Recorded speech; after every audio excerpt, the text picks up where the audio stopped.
देखो आज जो हम इस matter around us pure chemistry का जो पार्ट करेंगे और इसमें हम करेंगे हेट्रोजीनियस सॉल्यूशन के बारे में। होमोजीनियस सॉल्यूशन हमने कर लिया था। जिस भी बच्चे ने होमोजीनियस सॉल्यूशन के बारे में नहीं समझा है, कुछ टॉपिक में कहीं भी डाउट है तो आप कमेंट भी कर सकते हो, या नहीं तो मैं आप बोलना, आपको मैं वीडियो का लिंक कमेंट सेक्शन में अपलोड कर दूंगा, तो वहाँ से जा करके आप जो होमोजीनियस के बारे में समझाया था वहाँ से देख सकते हो। ठीक है। Heterogeneous solution mixture of two or more substances का होता है, जहाँ पे एक सब्सटेंस स्प्रेड फैला हुआ रहता है throughout the other substances में as a small particles type का, और ड्रॉपलेट्स और बबल्स फॉर्म में, उसको हम क्या बोलते हैं, हेट्रोजीनियस सॉल्यूशन। अब सस्पेंशन इसमें आ जाता है। Suspension of colloidal are heterogeneous mixture. तो सस्पेंशन और कोलोइडल क्या है, हेट्रोजीनियस सॉल्यूशन। जैसे एग्जांपल में इमाइजेबल लिक्विड, लिक्विड का नाम है शुगर, सॉल्ट इन वाटर, तो ये सारे आपके हेट्रोजीनियस सॉल्यूशन के पार्ट है। तो बोला क्या है, यही सब बोला है कि जो मिक्सचर होता है दो से ज़्यादा सब्सटेंसेस का,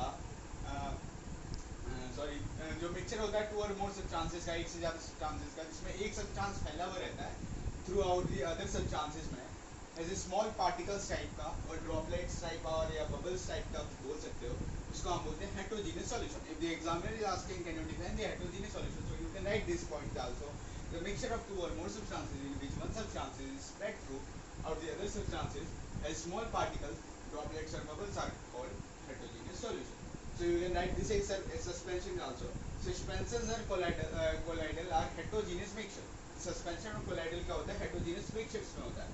Example immiscible liquids हो गए, कुछ liquids के नाम है immiscible liquids, शुगर, चीनी, ये heterogeneous solution. Salt in water, जब नमक को हम वाटर में डालते हैं तो।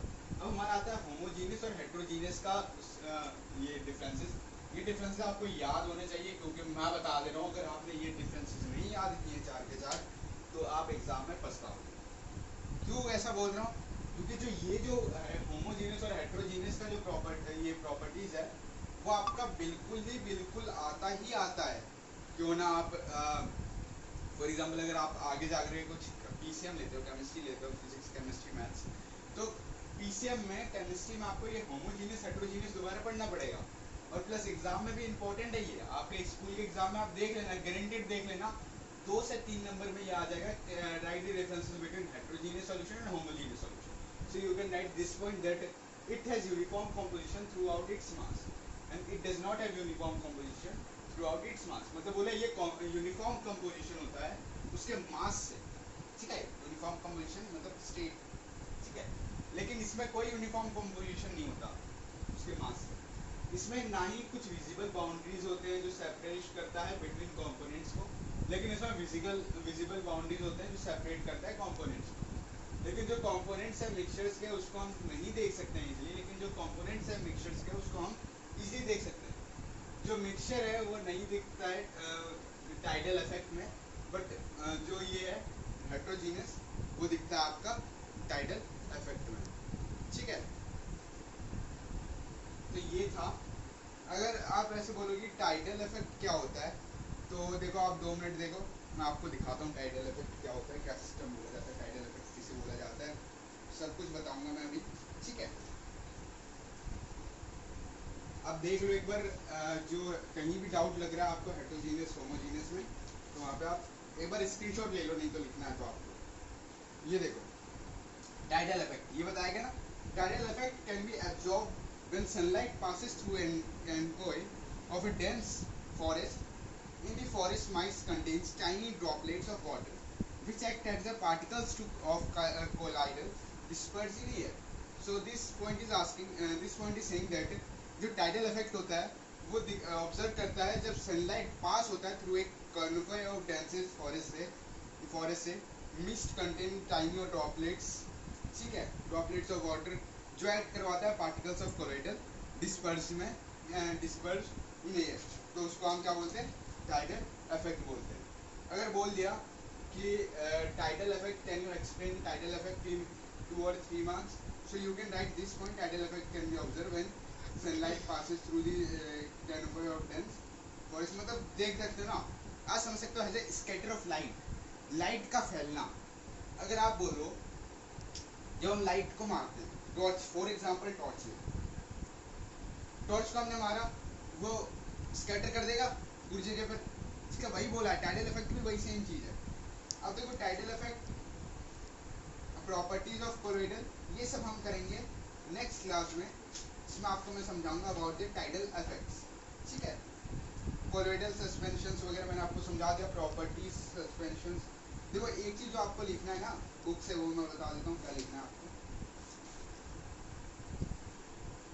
ये समझा देता हूँ मैं, ठीक है। एक बार मैं समझा ही देता हूँ ऐसे लिख करके।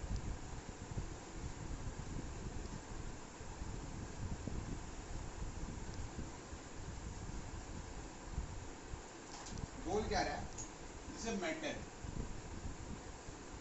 ये मैटर है, इसको हमने दो कैटेगरीज में डिवाइड किया, जैसे मिक्सचर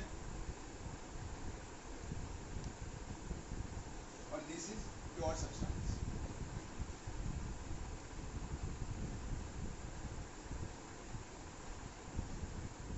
ये जो प्योर सब्सटेंस वगैरह होते हैं, थोड़े ये जो होमोजीनियस हेटेरोजीनियस है ना, तो आपने स्क्रीनशॉट ले लिया होगा। अब मैं आपको समझा ही देता हूँ पहले ये पॉइंट, अगर एक बार आपका ये क्लियर हो जाता है ना, क्योंकि टीचर पूछता है बेटा तुम बताओ इसके बारे में, बताओ क्या होगा ये, ठीक है। इसके बारे में टीचर बहुत पूछता है, इसको लाइटली मत लेना। अगर बोल दिया एक्सप्लेन करने के लिए, आप फ्लो चार्ट में अगर एक्सप्लेन करोगे तो आपका बहुत काम आएगा। प्योर सब्सटेंस इसमें भी आपके दो टाइप्स के होते हैं। फर्स्ट होता है एलिमेंट्स, दूसरा होता है कंपाउंड्स।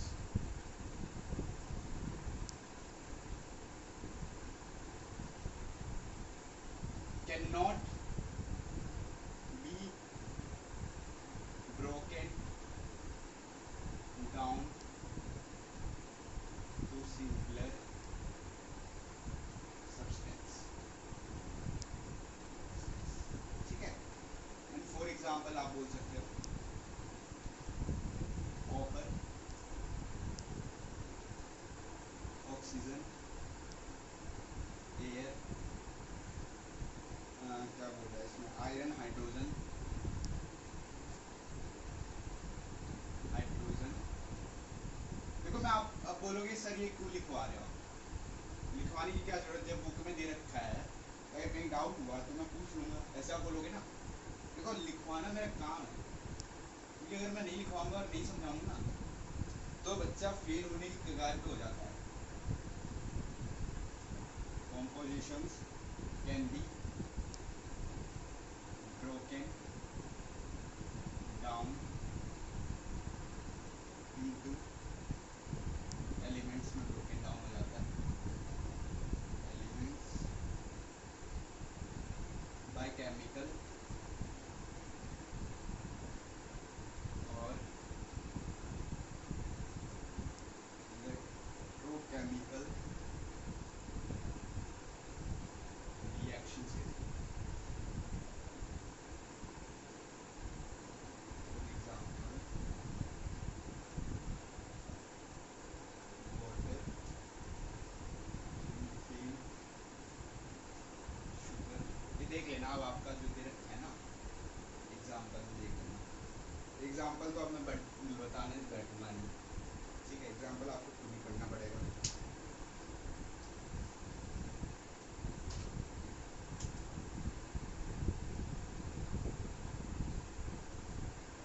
ये होमोजीनियस, ये है हेटेरोजीनियस।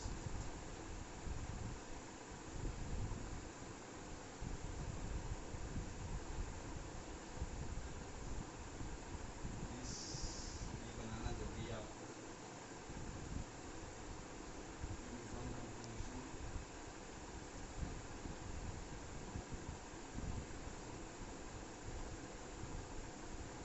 कंपोजिशंस में होता है। फॉर एग्जांपल अगर बात करें शुगर इन वाटर,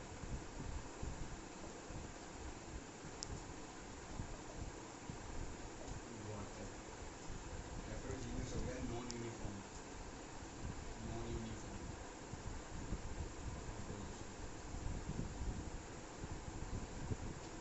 जैसे अगर बात करोगे आप for example sand and salt, for example sand and salt,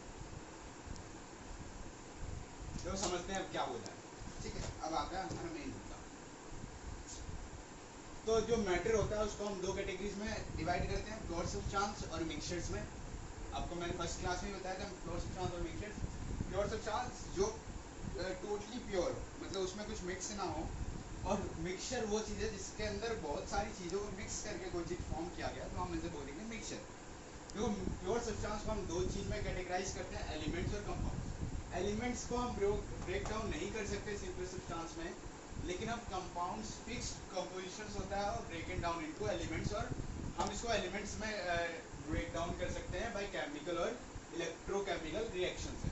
तो देखो एलिमेंट्स के एग्जांपल आप देख सकते हो, copper, oxygen, air, iron, hydrogen. क्या आप इन सबको ब्रेक डाउन कर सकते हैं? बिल्कुल। फॉर एग्जांपल बोला वाटर, मीथेन, शुगर। अब आप बोलोगे वाटर को कैसे कर सकते हैं ब्रेक डाउन? देखो वाटर को ऐसे कर सकते हैं, फॉर एग्जांपल कि किसी भी चीज़ में अगर आपने वाटर मिक्स किया, ठीक है, फॉर एग्जांपल आप जैसे चावल है, उसमें आपने पानी मिक्स किया है, पानी को तो आप अलग कर सकते हो ना, पानी को तो आप अलग कर सकते हो। तो वही बोला है, इसको हम फिक्स कंपोजिशन होता है, ब्रेक डाउन इनटू एलिमेंट्स के ब्रेक डाउन करते हैं केमिकल और इलेक्ट्रोकेमिकल रिएक्शन से।